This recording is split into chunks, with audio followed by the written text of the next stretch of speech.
My name is Andrea Strazzoni. I am an historian of philosophy and science, and I am the recipient of a Marie Curie Individual Fellowship, which I will assume at Ca Foscari University under the supervision of Sgarbi, with a research project, RenéDescartes, focused on the dissemination of philosophical and scientific culture in the early modern age, in particular on the ideas of RenéDescartes, whose name is usually associated with the philosophical and scientific revolution of the 17th century. With his meditations on first philosophy, principles of philosophy, and other seminal texts, Descartes had a crucial role in dismantling the Aristotelian paradigm in philosophy by opposing to and replacing it with a mechanist view of nature and a dualist theory of man. However, the ways in which his theories were disseminated and discussed are still to be fully ascertained, insofar as historians had mostly privileged printed sources in their investigations, such as treatises, handbooks, disputations, and pamphlets, with the exception, of course, of learned correspondences. On the other hand, the objective of my project, RenéDescartes, is to provide an in-depth study of the handwritten commentaries on the treatises of Descartes, which uniquely testify how his texts were closely read and actually taught, thereby generating new worldviews and shaping the intellectual revolution occurring in Europe during the 17th century. These sources consist of a corpus of writings strictly related to each other. In principle, they are textual commentaries on the treatises of Descartes, used in public and private lectures in North and Western European areas, especially the Netherlands, Germany, and France, taking the form of dictated notes of professors, often provided with additional annotations, namely marginal meta-commentaries, or annotated copies of printed books containing marginalia written or dictated by professors, commenting the paraphrases and abridgments of Descartes' texts, and not dictated lecture notes. The overall project is guided by two main working hypotheses, which I came to formulate during my past researches on Cartesianism. The first one is that even if the mentioned and written sources conceptually and chronologically followed some printed works, namely Descartes' texts, they were the place in which philosophical and scientific ideas were shaped. In other words, ideas initially made available in print were transformed and taught through handwritten sources before assuming a more stable and disseminable form in further printed sources, namely printed versions of dictations themselves, disputation, handbooks, and treatises. The second hypothesis is that the mentioned handwritten sources can be treated as one body of literature, because they were all used for academic teaching, public and private, and they often intermingled with each other. For instance, paraphrases were used within commentaries. Moreover, in my past researches, I have identified an entire body of neglected and uncatalogued handwritten sources by considering library catalogs, book sales catalogs, and traveler journals.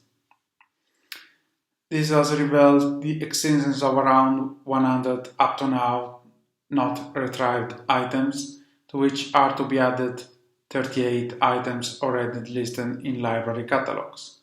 These commentaries constitute a body of literature whose complete analysis will be made possible by RenéDescartes, mostly focused on those handwritten sources authored by the first teachers of Cartesian ideas in Europe, namely Johannes de Raey, the first who taught Descartes' ideas in a systematic manner in the Netherlands from the late 1640s, and Johannes Clauberg, disseminator of Cartesianism in the German areas since the same years, and father of ontology as an independent philosophical discipline.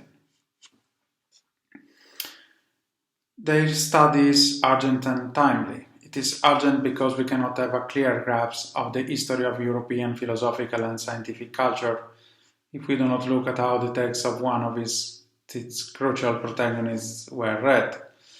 It is timely because it benefits from new directions of investigation and methodologies in the history of early modern philosophy, science, and intellectual history.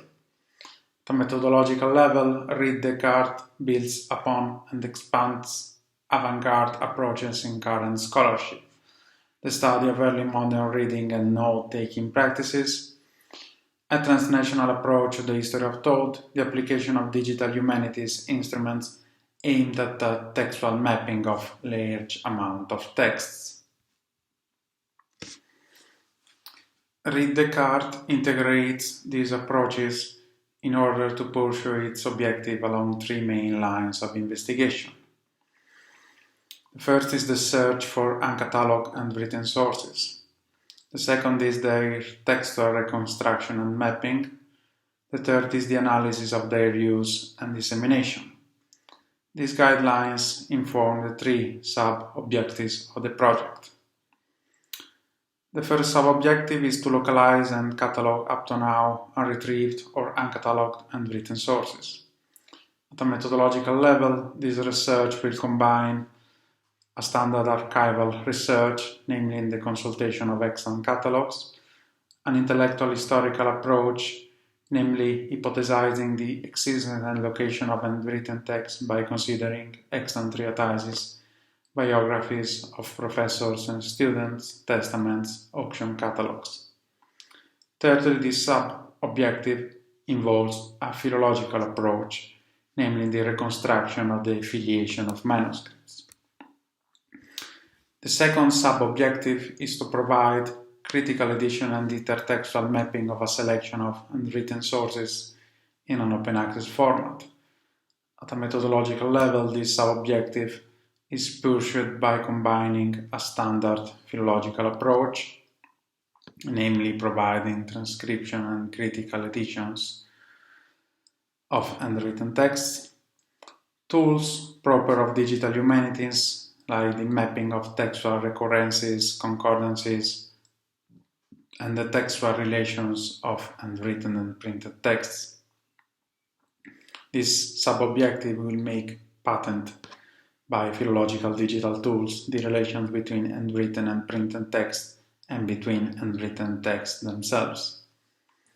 The third sub-objective is to study such handwritten sources from the standpoints of intellectual history and history of philosophy and science.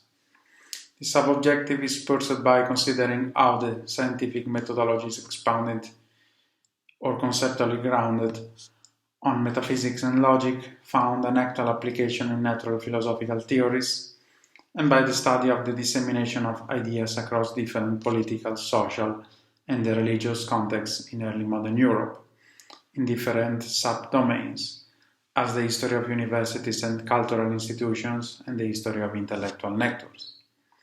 By this objective, the project sheds new light on the practices of teaching and learning in early modern times, and it reassesses the reception of Descartes across Europe.